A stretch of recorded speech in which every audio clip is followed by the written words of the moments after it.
د ليلة القدر شپه چې کومه ده محترمو نو دا کومه شپه ده احادیثو کې کومه شپه ښودلې ده او بله دا ده که د دې شپې نښې چا ولیدې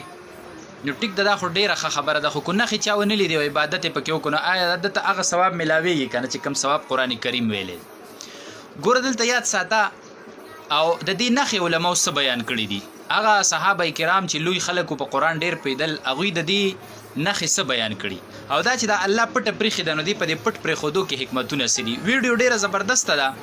او ډېرې دلچسپې خبرې دي په دې باندې د لیلة القدر په شپه باندې او ښایسته موقع الله راوستې ده او لس شپې که خیرې پاتې دي نو زبردسته موقع ده نو په دې به در سره نن خبرې کوم ضرور به را سره اورئ او ملګرو سره هم شیر کوئ مسله دا ده چې نبی علیه السلام مبارک یو ورځ د صحابو سره د یهودو په حالاتو خبرې وکړلې د یهودیانو بې پکې د یهودو د یو عابد ذکر وکړو عبادت گزار چې نبی علیه السلام صحابو ته ویلې چې هغه 0 میاشتو پورې عبادت کړی داسې عبادت یې کړی دی چې د ورځې به روجم و او جهاد به هم کو او د شپې به عبادت کو دا ذکر نبی علیه السلام وکړو نو صحابه خو په دین مین خلک او شوقیانو د دین د خدمت او د عبادت ناغي سره فکر پیدا شو نبی علیه السلام ته ذکر وکړو چې منګ د درجې ته چرته رسیدې شو یعنی دغه يهودي عابد چې کوم عبادت یې کړی دی ځکه چې زمونږ عمرونه زیات نه زیات شپېته او یا اتیاو کالو پورې عمرونه دي او بیا په هغې کې 3 مېسه په خوب کې تېره شي او څه د معاش په ګټې وټې په فکر کې تېره شي او څه په لهو لعب کې یعنې دا په بېخبرۍ او په غفلت کې تېره شي نو دغه مرتبه موږ چرته حاصلولی شو چرته 0 میاشتې عبادت چې هغه څه د پاسه 80 کاله جوړیږي او چرته چې کوم دی زمونږ د عمر نو دغه درجه موږ چرته حاصلولی شو نو نبی علیه السلام مبارک باندې هم دې خبرې اثر وکړو خاموشه شو په دې کې دا صورت نازل شو سورة القدر انا انزلناه فی لیلة القدر دغلته الله فرمایي چې دا قرآن کریم چې دی دا موږ په شپه د قدر کې نازل کړی ګوره د رمضان ته چې الله دا کوم اعزاز او مقام او برکت ورکړی په دې کې الله قرآن نازل کړی څنګه نازل کړی دنیا ته نه جي د لوح محفوظ نه د اسمان د دنیا اسمان ته چې کوم دی دا قرآن په یو شپه کې نازل شوی دی ټول په ټوله او بیا د دغه ځای نه چې کوم دی وقتاً په وقتاً صورت آیت د آیت صحیحه دا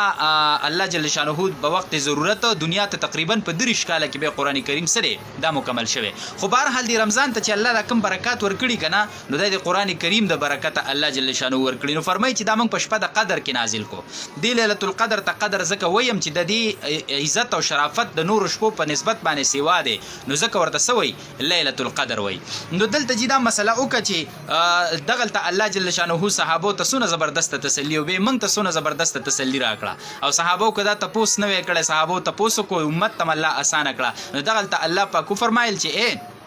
لیلة القدر خیر من 1000 شهر دا یو شپه د لیلة القدر نه د پدې کې چې عبادت کو کنه نو خیر من 1000 شهر دا د 0 میاشتو د عبادت نه بهتره ده ګور هغه يهودي عبادت گزار خو 0 میاشتې عبادت کړو کنه دلته الله په کوئی د 0 میاشتو د عبادت نه غوړه ده اوس د 0 میاشتو د عبادت نه څومره غوړه به الله ورکې دی امت ته هغه الله ته پته چې غوړه به څومره ورکې 0 میاشتو عبادت خو دې نه به غوړه څومره ورکې په دغه شپه باندې چې 2 رکعات نه په لوکړه دا بر د عملنامه کې 2 رکعات نه لیکل شي دا الله تقبل نو دا د عملنامه کې د لیکل شي لکه صد پاسه اتیا کاله چې د 2 رکعات نه بل کړي دا به دومره لیکل شي یو سبحان الله دی او دا به یو سبحان الله نه لیکل شي صد پاسه اتیا کاله به دا پستا په لګوره چې په ار روزه کې د لیلة القدر شپه لاندې کې نو کوستا شل کاله عمرم دی او 13 کاله عمرم دی خو چې په ار روزه کې تعالی لیلة القدر لاندې کو نو دا ته حساب وکړه صد پاسه اتیا کاله عمر شو دومره عبادت ستا په عملنامه کې لیکل شي نو سبحان الله دی امت الله څومره اعزاز ورکو څومره مقام ورته ورکو څومره مرتبه ورته ورکړه نو دا خو دا يهودي عابد واقع شو چې شمعون نامه وا او نبی علیہ السلام ذکر وکړو نو پاغي کې امت ته الله دغه صورت نازل کړي اوس مسله دا ده چې د شپه کې چا ولیدله نخي ولیدلې نو دا خو ډیره بهتره شو خو دې شپه کې چا نخي ونه لیدلې لکه اوس ګوره د دې نخي سدي نو او کوم شپه ده نو حدیث مبارک کې د رمضان المبارک د اخیری شریعت طاق شپې خو دي او اقوال پکې د علماء ډیر دي خو چې کوم هغه ډیر قوي د غدي ز هغه ته ذکر کوم د رمضان اخیری طاق شپې د 28مه نواله تر د 9مه پورې یا د 13مه روزه اخیری روزه شپه چې کومه ده دغه یادای نو په طاق شپو کې خودل نو به موږ ته اسانه کړی ده ښه دغه طاق شپو کې عبد الله ابن عباس رضی الله عنهما چې دا رئیس المفسرین دی نبی علیہ السلام ورته د قران په تفسیر کې دعا کړې ده هغه دعا الله قبول کړې ډیر لوی مهارت ورته الله ورکړو هغه وای زره دی سورۃ القدر نه معلومه چې دا 20مه شپه ده هغه وای زره دی سورۃ القدر نه معلومه ولی هغه وای دا لیلۃ القدر نه دی لیلۃ القدر وای دا نه ټکی دي نه الفاظ دی پدې کې او وای دا په دې صورت کې 3 پیری راغله لیلة القدر 9 الفاظ دي او دا په دې صورت کې 3 پیری راغلي نو وای دی لا د نو لچ په 3 کې ضرب ورکې نو 27 نو دا 20 مشپه راځي نو په دې کې اشاره ده چې دا لیلة القدر شپه چې ده نو دا 20 مشپه ده. خو ډیر علما دا یادایم برحال او بعضی علما دا وایي چې بعضی علماء د دې صورت نه په دې طریقه باندې معلومي چې په دې صورت کې 10 کلمات راغلي دي. دا سورۃ القدر چې دی ان انزلناه فی لیلۃ القدر په دې کې 10 کلمات دي او د دې 27 کلمات چې د نو هغه هي سلام هي او د هي نه مراد څه دی؟ د هي نه مراد هم دغه د لیلۃ القدر شپه لکه هي سلام هي دغه شپه چې ده دا شپه د لیلۃ القدر چې ده نو هي کې دغه ته اشاره ده. نو دغه علما دا وایي چې دا 20 شپه څه ده دغه کلمه هي چې دا 20 نمبر کې ده نو دا علما وایي چې دا 20 شپه د دینه څه ده مراد ده. او یا بعض علما به د دې نخې سخی نو سنه علما نخې داخې چې په دغه شپه بر د سمندر وب چې کمی دي کنه نو دا به نمکین نه خوږی وي دا ترشواله چې دی دا به پدې کې نه. او څو علما دا وایي لکه صحابه کرامو کې ابی ابن کعب رضی الله عنه فرمایي چې دغه سحر باندې چې نور وخی جنو د نور رڼا به د نور ورځو د نور د رڼا په نسبت کم وي ولی فرشتي په دغه شپه کې ډیر زیات را کوشي او دا به واپس اسمان ته خيږي د دې د وجه نه به د نور اغرنا چې دغه به شعاګان نه کوي او د ککوړې وسپاخ کاری لکه څنګه چې سورلسمې شپې سپوږمۍ ښکاری دغه څه ککوړې بخکاری او رڼا د نور د شعاګانې بنوي او ځکه چې دا به ډیر ګڼ تعداد کې فرشتي را کوزي شي او دا به په دغه شپه باندې سخيږي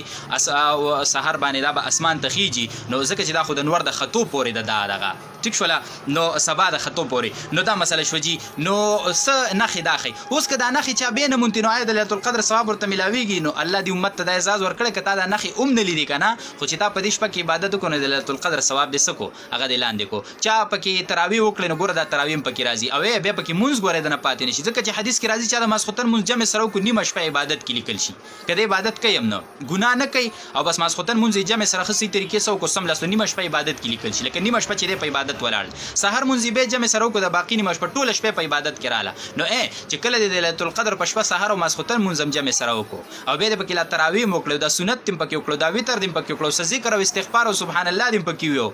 نو مسلمان ستاده لپاره دومره سعادت بس دا څومره غټه خبره یاري پکې تهجد وکړه نو دا ستاده لپاره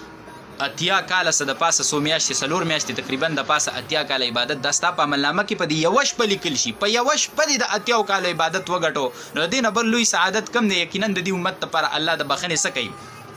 باندې لټي اوه د دې شپې په پټولو کې د الله خپل رازونه دي ټیک شولا اسم اعظم دی الله پاک پټ کړی دی روایتو کې راځي سو کې چرته یو آیات خودلې چرته بل آیات خودلې چرته د الله یو نوم خودلې چې د کې اسم اعظم دی کله بل نوم خودلې دا ولی دغه شان د شپه د لیلۃ القدر چې کومه د نو دم الله پاک څه کړی دا دایم پټ کړی دا چې ارش په خلق د دې کوشش وکړي چې ولی کنن دا شپې نو د الله پاک ډېر حکمتونه دي نور به الله ته معلومي خو علماء دغه بیانای چې یاره د دې کسب ثواب ډیر شي اجر به ډیر میلاوي شي بل دا که دا شپه معلومه وي او په دې شپه باندې خلکو په قصدن ګناونه کول نو هغه به لوی تباہی سره مخامخ کېدل ټیک دا نیکانو خلکو ته په الله نورم ثواب ورکول خو په دې شپه باندې به خلکو که ګناونه په قصد کول نو به نورم د تباہی سره مخامخ کېدل دا څه خو ته پته نه چې شپه شته کو نشپه نه شپه د لیلۃ القدر شته کو نشته نو بهرحال پدې کې د الله خپل رازونه دي خو د علامې لیدلې دا سړي دا لازمي نه دي کو علامې ښکارا نم شولې خو چې کله دا شپه کې خلکو عبادت وکړو نو دا عبادت په الله پاک قبلې د زرو میاشتو نه بهتر ثواب ورکوي او بهتر څومره ورکوي الله ته معلوم دی الله دې زمونږ استاد نصیب کړي د اخر شپو کې خوب کم کوي یا مکوي خوب او مسجد ته لاړ شي د اعتکاف والا سره کېنی یا که اعتکاف والا نه کور کې ځان د پاره یو کمره کې کېنی یا دغه او خسته عبادت د کم از کم به تاخ شپو پکې ډیر خیال وساتي صحیح دی چې د لیلۃ القدر متعلق دا خبرې ما نه پاتې وي د سو مختصر مې عرض کړی الله دې په عمل توفیق راکړي والله دې دغه شپې د سعادت مونږ ته نصیب کړي وصلی الله علی النبی